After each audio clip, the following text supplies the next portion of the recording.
Hi there, everyone. It's Christopher Kelly here for Nourish, Balance, Thrive.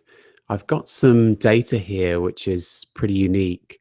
I'm hoping it's going to be helpful for you to choose the right time of the day in order for you to exercise and maximize your recovery. So, I've been measuring this hormone cortisol, which you can think of like units of energy. Cortisol is a catabolic hormone that breaks things down, mobilizes energy, and gets you going. So, with any type of exercise that makes you breathe through your mouth, say, that's that intense, you'll see some sort of cortisol release. And that's completely normal. But the problem is that cortisol can interfere with your sleep. Normally, cortisol follows a circadian rhythm where it's highest first thing in the morning and lowest last thing at night. And you can actually interfere with it by exercising. So the data I have is kind of interesting. So this is a saliva test, and you can see there's 4 cortisol readings. And the reason there's 4 is because cortisol follows the circadian rhythm. And ideally, this person would be the red line on the chart below. Do you see that? So highest first thing in the morning, lowest last thing at night.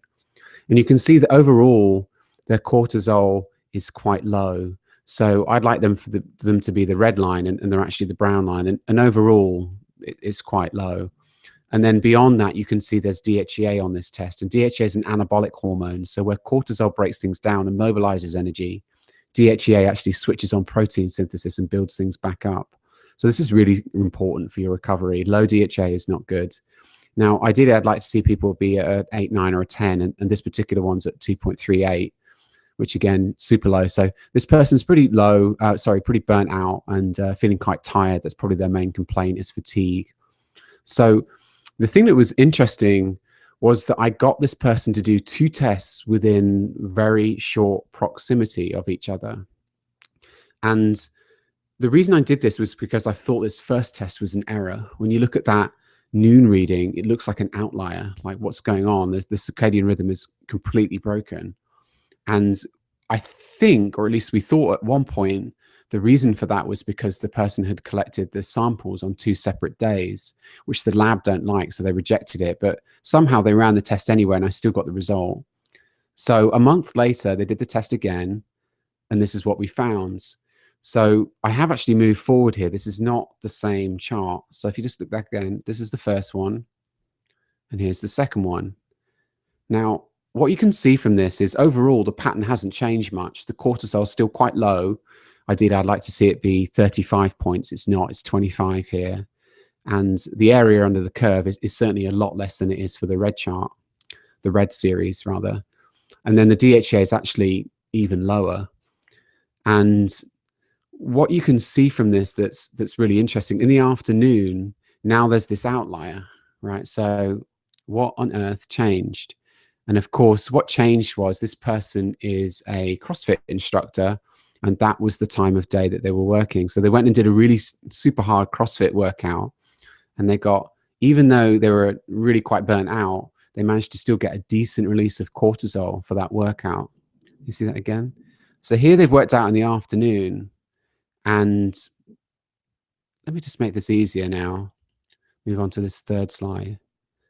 So all I've done here is I've just overlaid the data on top of each other so you can actually see the 2 series. So you can see the blue line there. There's the AM workout. So we've got a really good release of cortisol at noon.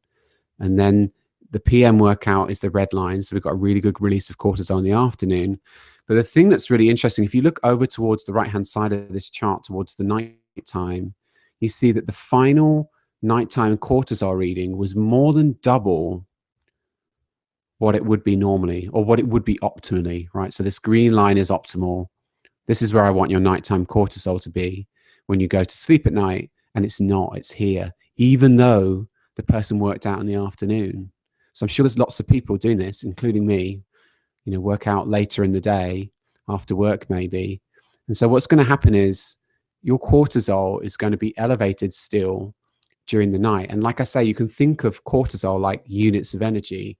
It's a catabolic hormone that breaks things down, including protein and fats, and it's liberating energy. And this makes sense when you think about it in terms of surviving the day. So if you had a tiger chasing you, you would see release of cortisol, which would mobilize energy, and it would up your breathing rate and up your heart rate, and you'd be able to see more clearly, and hopefully you would survive the day.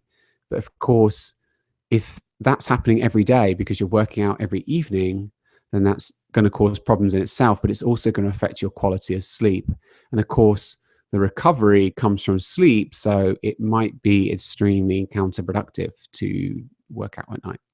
Anyway, just thought you might find this interesting. If you'd like to know more, you can find me at nourishbalancethrive.com. If you're interested in running one of these saliva tests, it's super easy. You just do the saliva collection at home, and then you send the sample into the lab via FedEx. And then the results come back to me electronically, and we can see what's going on with your circadian rhythm. And this is a leading cause of fatigue that I see, right? So when people have really low cortisol, they're also feeling really tired. And yeah, there's stuff I can do to help. So yeah, thanks for your time. I'll see you again soon.